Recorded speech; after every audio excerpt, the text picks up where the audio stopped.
என் தங்கப்பிள்ளையே, வளர்பிறை பஞ்சமியோடு கூடி வந்திருக்கின்ற இந்த மங்களச் செவ்வாயினுடைய வெற்றி விடியலில் என் பிள்ளைக்கான நல்ல செய்தியினை கொண்டு வந்து உன் வராகி அம்மா உன் இல்லத்தின் வாசலில் நின்று கொண்டிருக்கின்றேன்.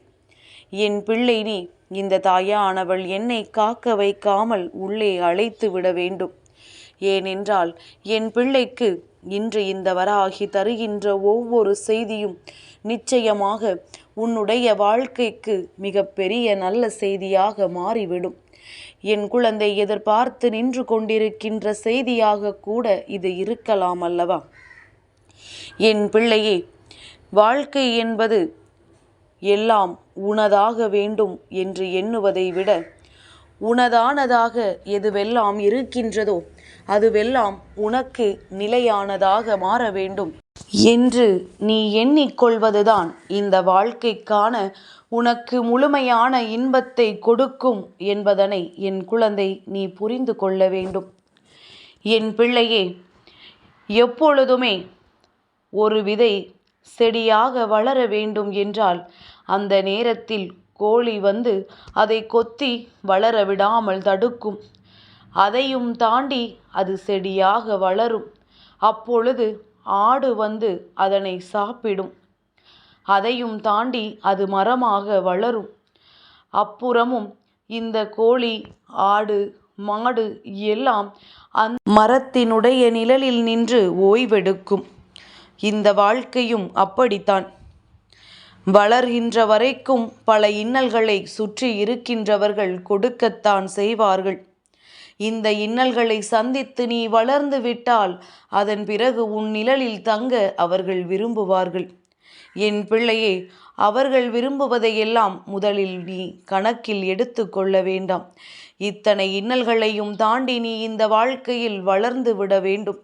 உனக்கு ஏதேனும் ஒரு இடத்தில் இதற்கு மேல் நாம் முன்னேறி விடுவோமா, நாம் நினைத்ததை அடைந்து விடுவோமா என்கின்ற சந்தேகம் வருகிறது என்றால் என் பிள்ளை, அந்த நொடி இந்த விதையையும் இந்த மரத்தையும் நீ நினைத்து கொள்ள வேண்டும். என் குழந்தையே, பொறுமையை விட மேலான தவம் என்ற ஒன்று வாழ்க்கையில் கிடையாது. நீ பொறுமையாக மட்டும் சில இடங்களில் இருந்து விட்டாய் என்றால் அது இந்த வாழ்க்கையில் உனக்கான அத்தனை விஷயங்களையும் உன் கைகளில் கொண்டு வந்து கொடுக்கும். என்ன கிடைத்தாலும் திருப்தி அடைந்து விட்டால் அதை விட சந்தோஷம் வேறு எதுவும் இல்லை. நம்பிக்கை என்பதை விட மேலான சக்தி எதுவும் இல்லை. நம்பிக்கை கொண்டவனுக்கு வாழ்க்கையில் தோல்வி என்பது ஒரு நாளும் கிடையாது. இரக்கத்தை விட உயர்ந்த அறம் வேறு எதுவும் இல்லை. இரக்கம் யாரிடத்தில் இருக்க வேண்டுமோ அவர்களிடத்தில் சரியாக இருந்து விட்டால் உனக்கான நல்ல விஷயங்கள் எல்லாம் உன்னை தேடி வரும். என் பிள்ளையே, தவறு செய்கின்ற ஒருவருக்கு மன்னிப்பு கொடுப்பதை விட ஆற்றல் மிக்க ஆயுதம் வேறு எதுவும் கிடையாது. எதனால்? மன்னிப்பை கொடுத்து விட்டாலாவது அவர்களுக்கு அது புரிகின்றதா என்று பார்க்கலாம் என்றுதான். தான் செய்தது தவறு என்று. என் பிள்ளையே, தீங்கு மற்றவர்களுக்கு செய்யக்கூடாது என்று நினைக்கின்ற அன்புள்ளம் கொண்ட மனதை தவிர மேலான செல்வம் என்று இங்கு எதுவும் கிடையாது. என் தங்கமே, இன்றைய நாள் இந்த பஞ்சமி விடியலில் அம்மா உனக்கு சொல்கின்ற இந்த அறிவுரையை நீ மனதிற்குள் ஏற்றுக்கொள்ள வேண்டும். என் பிள்ளையே, வசதிக்கு மீறிய ஆடம்பரத்திற்கு உன்னை நீ ஒரு நாளும் பழக்கி கொள்ளக்கூடாது. துன்பத்திலிருந்து கூட மீண்டு வந்து விடலாம். ஆனால் ஒரு சந்தோஷத்தை அனுபவித்துவிட்டு அதிலிருந்து வெளியே வருவது மிகவும் கஷ்டம். ஆடம்பரமான வாழ்க்கைக்கு உன்னை பழகிக்கொண்டு நாளை உன்னிடத்தில் எதுவும் இல்லை என்றால் என் பிள்ளை, அந்த நேரம் இந்த வாழ்க்கையை சமாளிப்பது என்பது உனக்கு மிகவும் கடினமான ஒரு விஷயமாக மாறிவிடும். என் பிள்ளை, உன்னை புரிந்து கொண்டவர்கள் யாருமே ஒரு நாளும் உன்னை வெறுப்பது கிடையாது.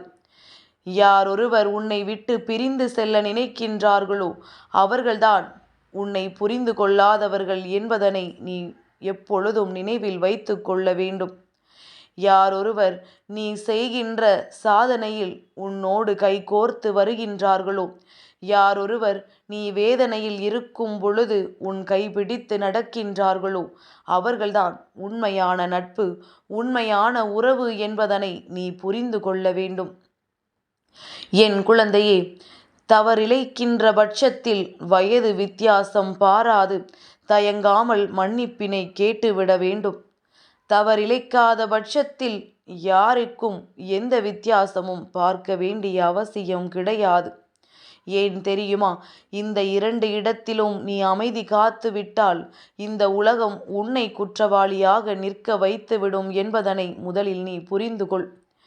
என் பிள்ளை, வாழ்க்கையில் அவமானங்கள் மட்டுமே மிஞ்சி இருக்கின்ற இந்த நேரம், முதலாவது அவமானம் உனக்கு அழுகையை கொடுத்திருக்கும். நீ பெற்ற 2வது அவமானம் உனக்கு அறிவை கொடுத்திருக்கும். 3வது அவமானம் உனக்கு வாழ்க்கை என்றால் என்னவென்ற ஒரு அமைதியை கொடுத்திருக்கும். கடைசியாக நீ பட்ட அவமானம் உனக்கு அடையாளத்தை தந்திருக்கும். நீ யார் என்று உனக்கு அது புரிய வைத்திருக்கும். அவமானம் அடையாளத்தை கொடுக்கும் என்பதனை நீ புரிந்து கொள். அது ஒருபொழுதும் உனக்கு முற்றுப்புள்ளி வைக்கவில்லை. அவைதான் உன்னுடைய வெற்றிக்கான தொடக்க புள்ளி என்பதனை புரிந்து கொண்டு, அவமானம் வருகின்றதே என்று எண்ணி கலங்காமல், நிச்சயமாக எல்லா நாளும் உன் வாழ்க்கையில் கிடைத்திருக்கின்ற இந்த பாடத்தை கண்டு துணிந்து நீ செல்ல வேண்டும். என் பிள்ளை, நீ என்னிடத்தில் என்ன சொன்னாய் என்று அம்மா உனக்கு சொல்லவா? அம்மா, என்னை தள்ளிவிட்ட இடத்திலெல்லாம் நான் ஒவ்வொரு முறையும் மீண்டு எழுந்து வந்தேன். நான் எங்கே நியாயம் இருக்கின்றது என்று சொல்லி அங்கே கோபப்பட்டேனோ, அப்பொழுதுதான் எனக்கு ஒரு எதிரி இருப்பதை நான் உணர்ந்து கொண்டேன். நியாயத்தை எடுத்துச் சொன்னால்தான் தெரிகின்றது சுற்றி இருப்பவர்களுள் யார் என்னுடைய நண்பன், யார் என்னுடைய எதிரி என்று. முதுகில் எப்பொழுது நான் குத்து வாங்கினேனோ அதன் பிறகுதான் நான் நெஞ்சை நிமிர்த்து எதிர்த்து நிற்க துணிந்தேன். தலை குனிந்து பதில் சொல்லாமல் முகத்துக்கு நேராக கேள்விகளை கேட்க தொடங்கிவிட்டேன். உடைக்கப்பட்ட என்னுடைய இதயத்தை தற்சமயம் நான் சரி செய்து கொண்டிருக்கின்றேன். இனி என்னை வீழ்த்தவோ ஏறி மிதிக்கவோ யாராலும் முடியாது. நான் எல்லா துயரங்களுக்கும் என்னை பழக்கப்படுத்தி கொண்டேன் என்று என் பிள்ளை ஒரு முறை என்னிடத்தில் சொன்னது உனக்கு ஞாபகம் இருக்கின்றதா? இந்த எண்ணம், உன்னுடைய இந்த வார்த்தைகள்தான் இன்றும் உன்னை வாழ்க்கையை வாழ வைத்து கொண்டிருக்கின்றது. எல்லாரையும் எல்லோருடைய குணங்களையும் சரியாக நீ புரிந்து கொண்ட பிறகு இந்த வாழ்க்கையில் இனிமேல் பெரிதாக கற்றுக்கொள்ள எதுவும் இல்லை. எல்லா அனுபவங்களையும் பெற்றுக்கொண்ட நீ இந்த வாழ்க்கையில் இனிமேல் சாதனை புரிவது ஒன்று மட்டும்தான் மிச்சம் இருக்கின்றது. நீ பிரச்சனைகளை பற்றி சிந்தித்து கொண்டிருந்தால் இன்னும் பிரச்சனைகள் தான் வந்து சேரும். தீர்வுகளை பற்றி சிந்தித்தால்தான் நிறைய வாய்ப்புகள் உன் எதிரே தோன்றும். என் பிள்ளையே, ஆறுதலை ஒரு நாளும் மற்றவர்களிடத்தில் தேட வேண்டாம். உனது கஷ்டம் நஷ்டம் எதுவென்றாலும் அது உனக்கு மட்டும்தான். வலியும் வேதனையும் மற்றவர்களுக்கு ஒரு கதையாகத்தான் இருக்கும். உனக்கு நீயே ஆறுதல் கூறும் வகையில் மனதைரியத்தை வளர்த்து கொள்ள வேண்டும். உனக்கு பக்கபலமாக உன் வராகி நான் நிற்பேன். சொந்த காலிலேயே எப்பொழுதும் நிற்க பழகு.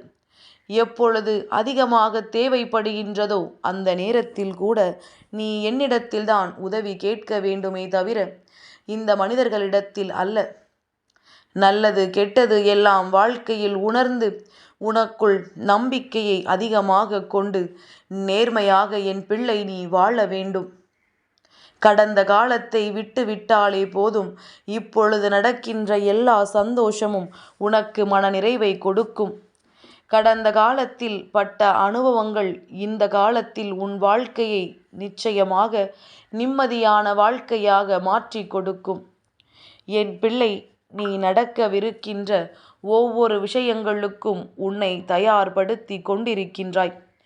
உன் மனதில் இருக்கின்ற இந்த எண்ணங்களும் சிந்தனைகளும் உன் வாழ்க்கையை உனக்கு நல்லபடியாக கொண்டு சேர்க்கும். இந்த எண்ணத்தோடு இன்றைய நாளை நல்லபடியாக தொடங்கு. இந்த வராகி அம்மாவினுடைய ஆசீர்வாதங்கள் எப்பொழுதும் உனக்கு உண்டு.